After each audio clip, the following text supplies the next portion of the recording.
ini begini gitu ya kan. Yang ada lagi nih tuh 2 kilo sendiri. Nah, bunyinya kalau diketok pasti beda nih. Wah, ini kan.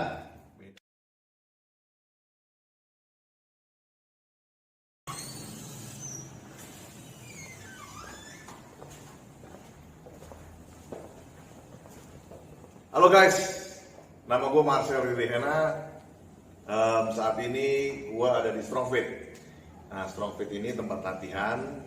Selain latihan bela diri, di sini juga ada latihan conditional training, ya kan? Ada latihan calisthenics juga, ada latihan strength, ya. Tapi intinya di sini bikin orang jadi strong and fit. Oke, yuk kita lihat nih. Kalau dalam sini, di sini ada tempat untuk teman-teman yang lebih luas untuk melakukan latihan kardio, ya. Latihan kardio. Kemudian di sini ada sansake juga, ada tempat tumpuh up juga. Oke, ini ban untuk conditional training, ada rope juga di sini, ya. Jadi lanjut, ini bosnya Strong Fit. Oke, lanjut. Oke, ini tempat sama, di sini sansa. Ini untuk pull up, untuk dip, ya. Kemudian di sini ada untuk latihan beban, ya, atau strength. Oke teman-teman, nah berhubungan dengan bela diri, kalau di tempat sini memang oke teman-teman ikut dulu saya.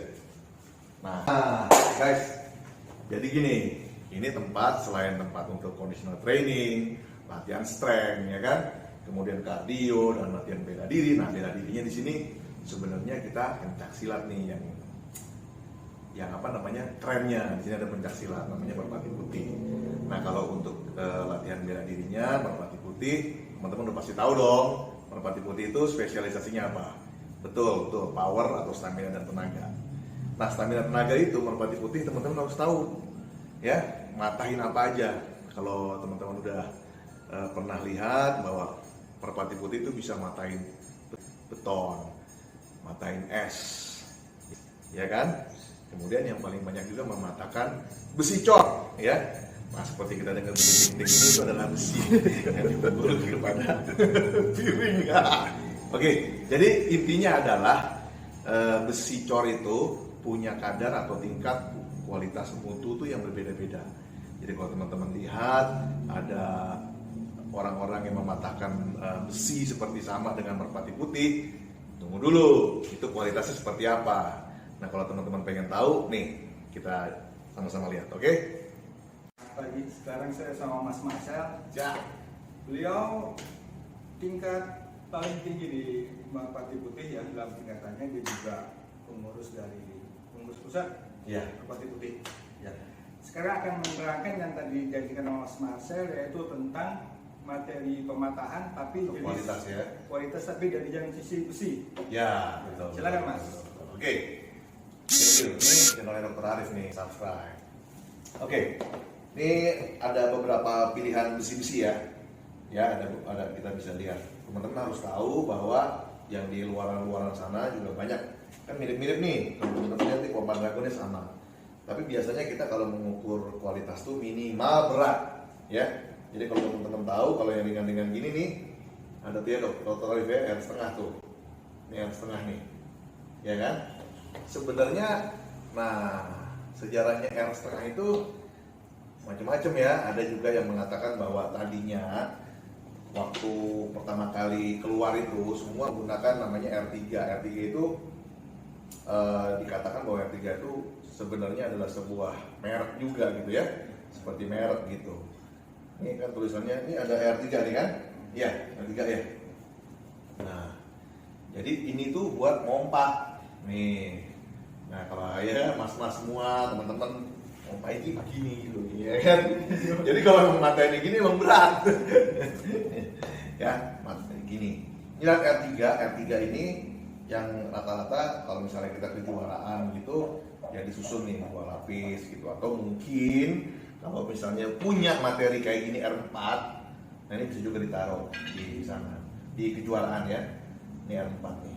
Mas Arif untuk bikin tuh R4 tuh. Nah ini ada beratnya semua nih. Tadi R setengah ringan banget, ya kan? Ini ringan banget nih. Nah, ya kan? Kalau R4 ini, wah, bunyinya kalau diketok pasti beda nih. Wah, kan? Beda gitu. Jadi masing-masing punya berat yang berbeda-beda, otomatis untuk mematahkannya butuh tenaga yang lebih kuat. Dan ini kalau kita asal-asalan, tangannya ya patah juga. Saya aja dulu pernah, ini R1 kan gini. Nah, ini R1 misalnya, tapi ditaruhnya begini, kita tangan bisa patah juga. Taruhnya begini, kita matanya begini. Nah, kalau asal-asalan kita nggak siap, patah juga tangan kita. Oke.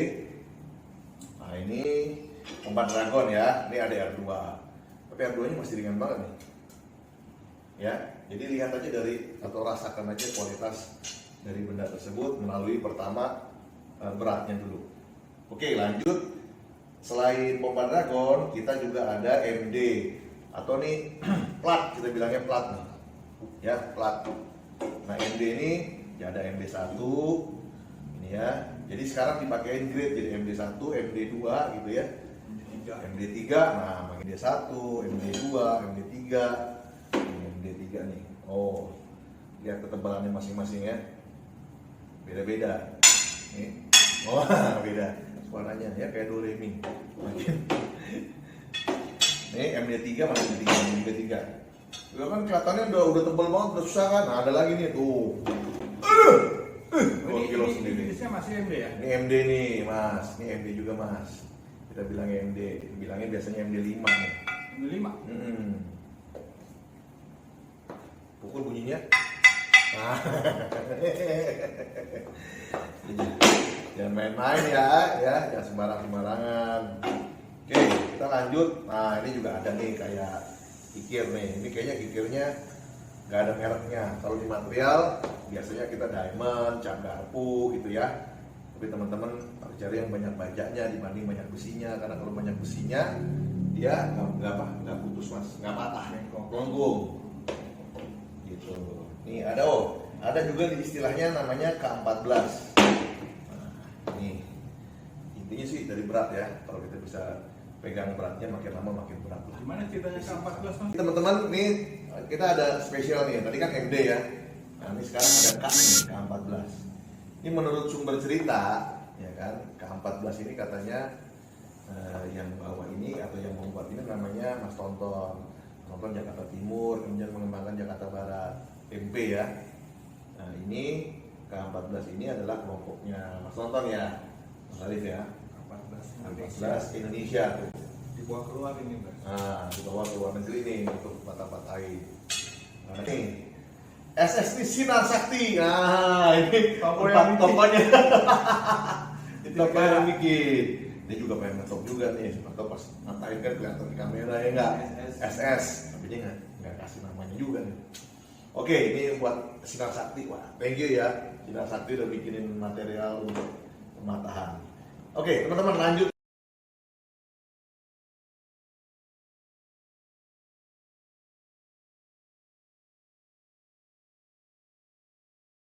Ini ada rel. Ini rel banci ya, rel banci nih. Gampang lah, ya kecil. Dan ininya tuh nggak jelas kan. Pembatas rel yang nggak jelas, bantalan rel nih kan. Nah kalau yang ini relnya juga belum solid bener nih. Ini masih agak ringan dan kemudian pori-porinya masih kelihatan banyak. Oh ada yang lebih dari ini? Ada yang lebih rapat lagi. Di Jogja tuh, Jogja biasanya lebih rapat lagi. Kualitasnya perfect banget. Jadi kalau dipukul juga perfect banget sakitnya.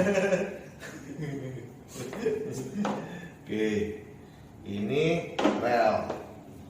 Oke teman-teman ya. Jadi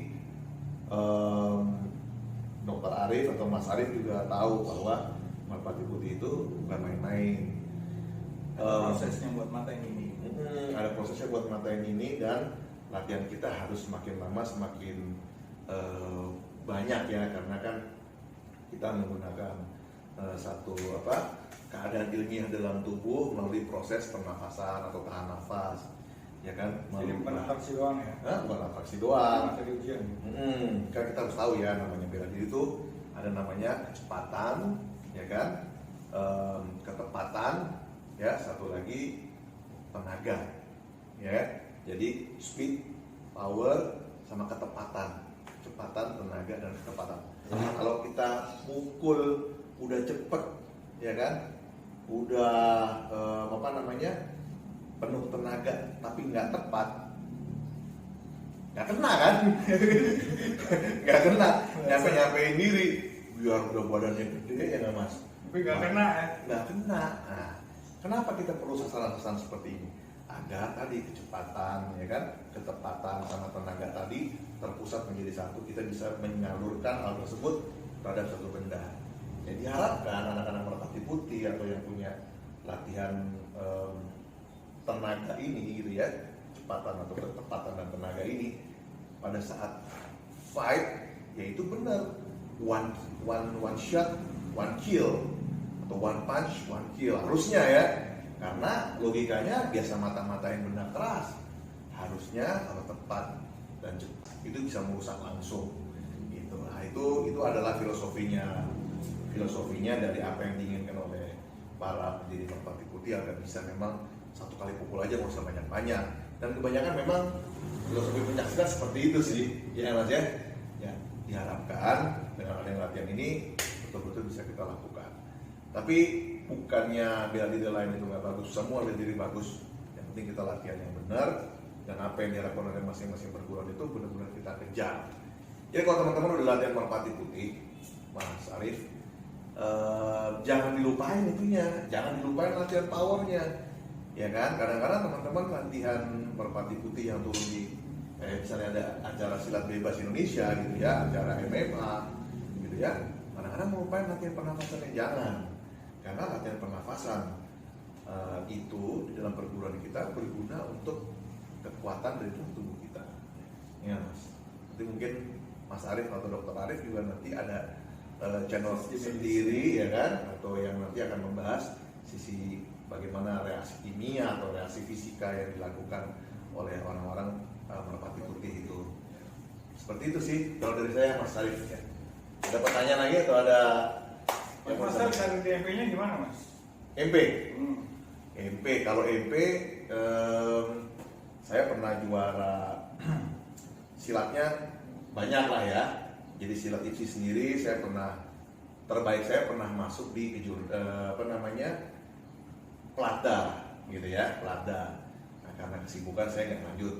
Kemudian saya lanjut di juara nasional merpati putihnya, itu pernah juga juara stamina tenaga, saya pernah juga. Kemudian dengan MMA saya 2011 saya pernah tanding juga melawan teman-teman juga dari bela-diri lain. Setelah itu saya buat satu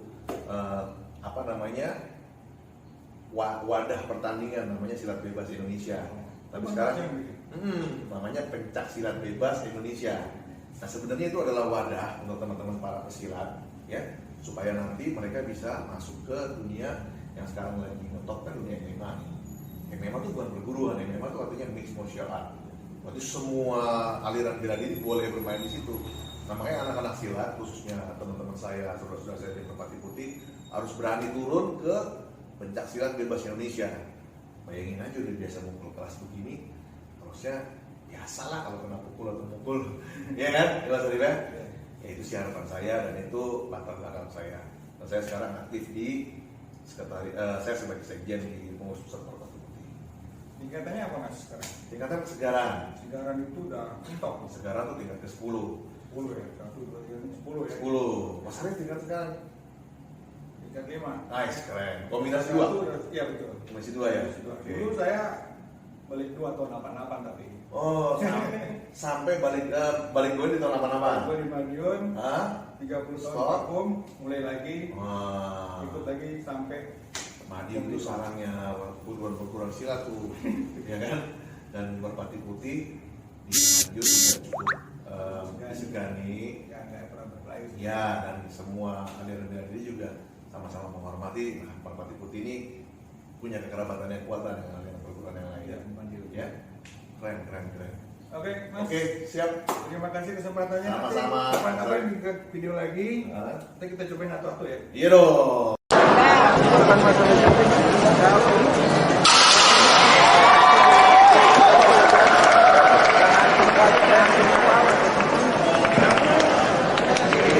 Iya makanya saya bilang resiko juga sama kayak begitu.